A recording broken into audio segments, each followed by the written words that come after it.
Hi, CCF here again with another video. You may remember a little while back I put out a video which was taken from the July Tech Talk with Bram Cohen, where they spoke about the new proof of space algorithm and the two plot formats, associated plot formats that would stem off of that.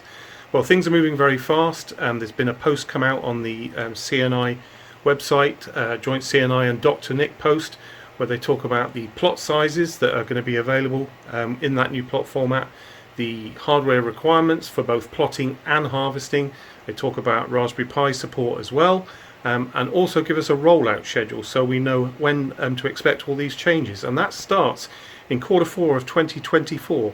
So let's go and have a look at that in more detail.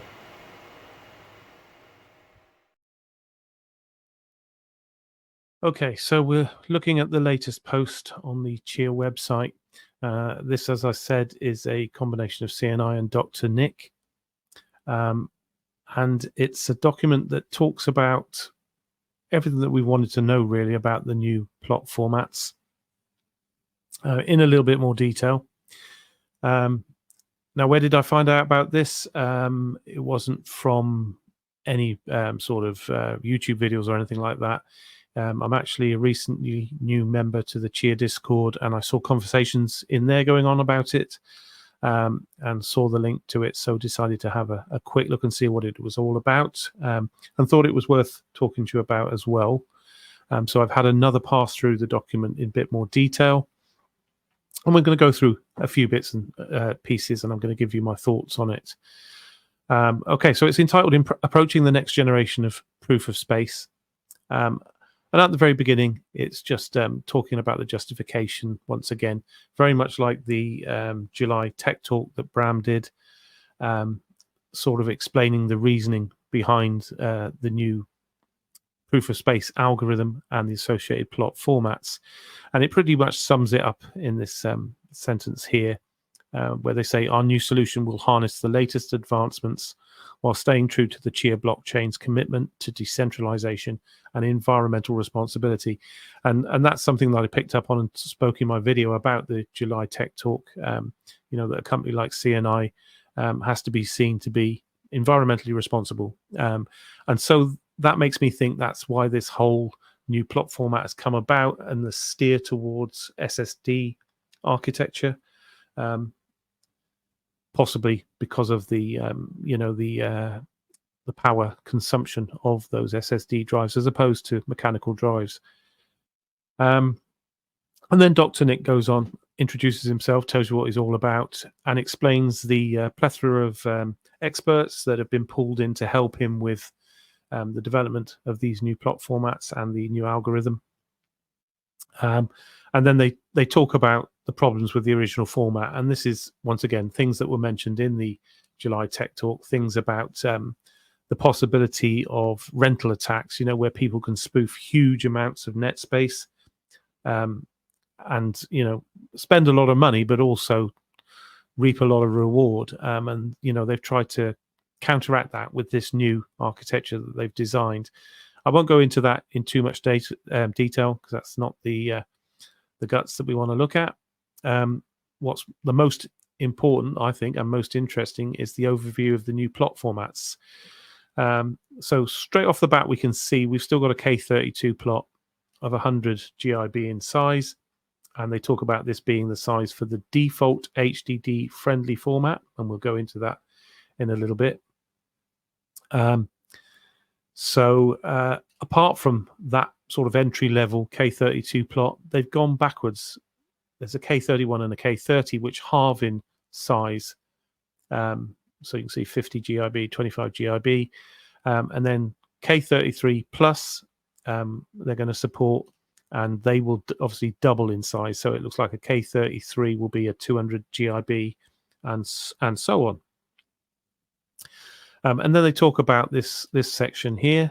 On first release, we will have an HDD-friendly format available that minimizes random disk seeks. So make of that what you will. On first release, I'm hoping by that they mean that the first release will have the HDD format only. The SSD will come later, and that they're going to continue to support HDD I'm not. What I'm hoping they're not saying is that we'll support HDD in the first release, but subsequent releases you might find it disappear, because that would be a bad thing. Then they talk about the SSD format, which uses this new beans compression, and there's a bit of an explanation at the bottom of the document about that if you want to read it, which gives better space savings on the SSD architecture. Due to the difference in seek times, they've been able to write an entirely new plot format for that. A little bit more waffle around that there. I won't go into detail on that. Next up is the hardware requirements for plotting. So in RAM plotting, very similar. I think for K32s, it was 256 gig.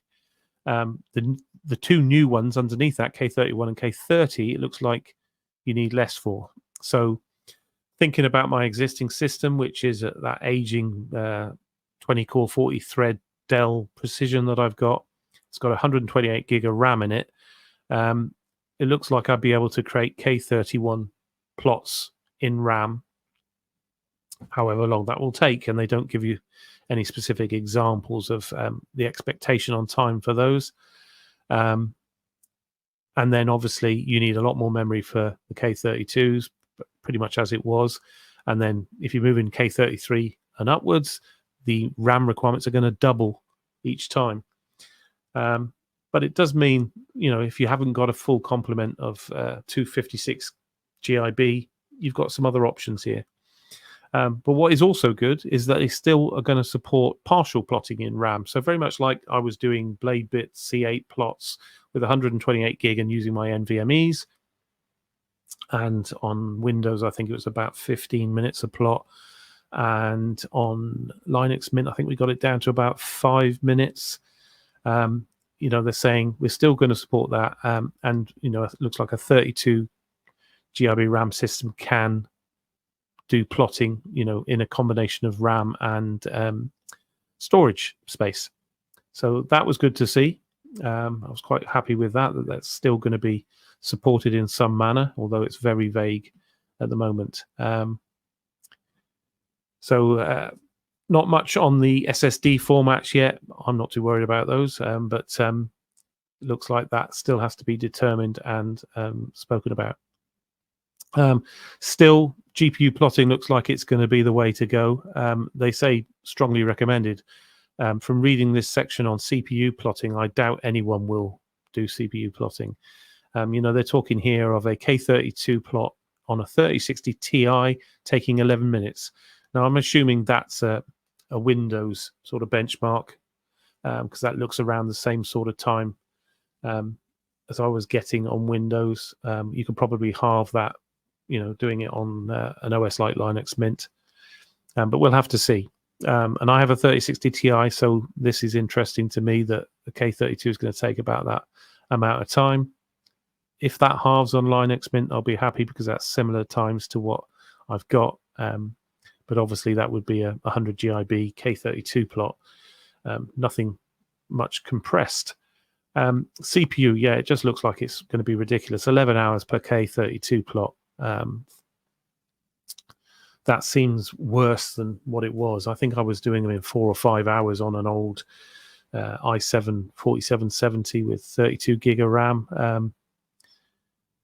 So that looks like that's gone too far the other way. I would be very surprised if anybody even entertains that. So GPU plotting looks like it's very much still in the forefront. And there's some extra talk here about support for Apple and iGPUs. So good news for Apple users. And then we move on to hardware requirements for harvesting. Now, this was a bit surprising to me.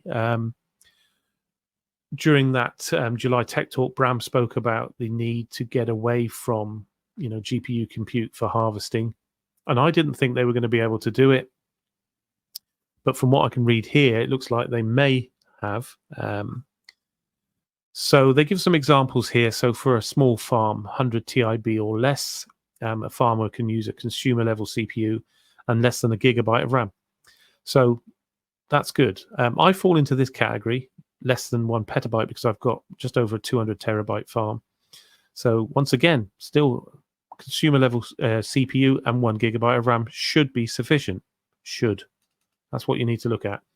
You know, are you going to get sufficient proofs using a CPU for harvesting as opposed to a GPU, especially if you're using one of the compressed sort of levels like the K31 or the K30? Who knows? It doesn't really go into that detail here, and we're going to have to wait until we can get our hands on, you know, this technology and see how it performs. Then your 1 to 10 petabytes, medium size, they're talking about, yeah, you can benefit from an integrated GPU. And then greater than 10 petabyte, a dedicated GPU is required, but only 1 gig of motherboard RAM. So depending on the number of plots, obviously. So for a small farmer like me, it looks like potentially my harvester can be freed up of the 3060 Ti that it's currently using. Obviously, I'll have to leave that in for some time so that it can decompress my current plots. But once it's switched over, from what they're saying there, I won't necessarily need a GPU for harvesting. So that's good because I only have the one at the moment, and that frees it up for plotting. The only problem is I need to start plotting before I can take it out of the harvester. So that's another story. That's for me to sort out. So if using a GPU, RAM requirements expected to be less than 1 GIB. And then they talk about Raspberry Pi farmers and the fact that more details are to follow, but they reckon you can support many petabytes on a single harvester. So that's probably good news for Raspberry Pi farmers. I don't know how Evergreen farmers come into play here, whether they can, clear the drive off and put these new plots on, or whether Evergreen are going to release new software. Who knows? Be interesting to find out. And then we go on to the timeline, which I was very surprised at. Well, very happy with, to be honest. Although it's starting quite aggressively, yeah, Q4 2024. So, you know, from October, the chip's going to be published, and that'll give, you know, the community the opportunity to comment on it and give it the thumbs up or the thumbs down. I have no idea what would happen if the majority of people give it the thumbs down, whether that will be taken into consideration or ignored, who knows. But it's there anyway for us to read and decide to give our support or not. And then in Q2 2025, so a period of 6 months from the tail end of this year, they're going to put out the first implementation of the hard drive friendly format. So no SSD support yet. There will be a hard fork locked into a new version of the client, Tier 3. And then from that date, everyone will have 6 months to upgrade to that client. You won't be able to make blocks on the blockchain with any of the new plot formats yet, but the technology is there, but you won't be able to do it because you won't be able to benefit from it. And then before the end of 2025, they're going to release the SSD plot format with this new Beans compression. And then sometime in Q4 2025 is going to be the activation date. So this is 6 months after the release of that version 3 client. So 6 months gives everyone plenty of time to upgrade their client software, which should still work against the old plots. Then there's that hard fork change will become active. Anybody who hasn't upgraded by this time, their full nodes will stop working, as is to be expected. But they're also expecting that nobody would have replotted at this point in time because there would have been no benefit to do it. You could have replotted potentially, but you wouldn't have got any benefit from doing that, apart from the fact that your farm's ready to go.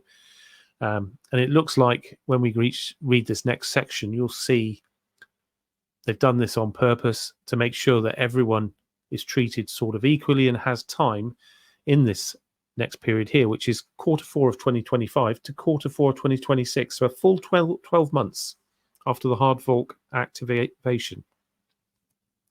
So people can start replotting at this point. You'll be able to use the new plot formats and start replotting, but there'll obviously still be support for your old plot formats. And so you've got a year to transition. And by the end of that year, you need to get rid of all your original plots and have plots in the new plot formats on your system. Any original plots will no longer be supported at the end of Q4 2026. So I was quite pleased with that timeline. That gives us a good amount of time to think about how it's going to affect your farm and how you're going to deal with it. Are you going to stick with mechanical hard drives and just replot those with a suitable K plot size, and then just obviously bring your harvester up to scratch, get rid of the GPU in it or whatever. Make sure you've got sufficient plotting hardware to do either in-RAM plotting or a combination of RAM and storage.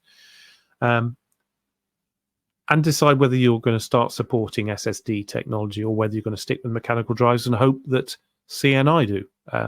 That's a bit of a gamble. We don't know. As I said in my assessment of the July Tech Talk, it very much came across to me like they were wording SSD is the way to go. We're not probably going to support HDD for very long because we need to streamline environmentally. Next up, this is a section you can read at your own leisure. It talks about that beans compression that they've going to implement on the SSD plot format and some other things. I'm not going to get into that now, so just read that at your leisure. And then the last bit of the document is just their conclusion. It's all about once again why they're doing it, and some guidance basically on your investment, and probably a word of caution in there to say, it's this bit where they say, idle storage. It is most likely that farmers will overwhelmingly use idle storage to secure the network, aligning with Chia's vision. So they're sort of saying, don't do a Brian Freeman and fill your double garage up with hard drive disk shelves and racks and spend a hell of a lot of money on it. I think that's what they're subtly saying. Don't go all out on it. And well, that's what I take from it anyway. I might be wrong, but maybe I'm reading between the lines. But that's certainly what I think of it. So that's just a quick overview of that. I will put the link in the description, and I'll also put the link to my assessment of the July Tech Talk. So if you want to go back and have a look at that as well, because there are some slides in that with more information to see how close what they said then is to what they've put out now. And watch out for the August Tech Talk, because there's going to apparently be more from Bram in that about this very topic. So, keep an eye out on YouTube for that, because that will probably give a bit more information and may even answer a few community questions that have been raised based on the publication of this post. But anyway, that's all for now. I hope that was useful to you. As I say, it was released in the Discord and I saw it. I don't know how many of you are in the Discord and how many of you aren't. There seems to be a lot of Chia nodes out there, so hopefully this is information that's useful to you. So please, give it a thumbs up if you enjoyed it. I don't mind a thumbs down if you don't.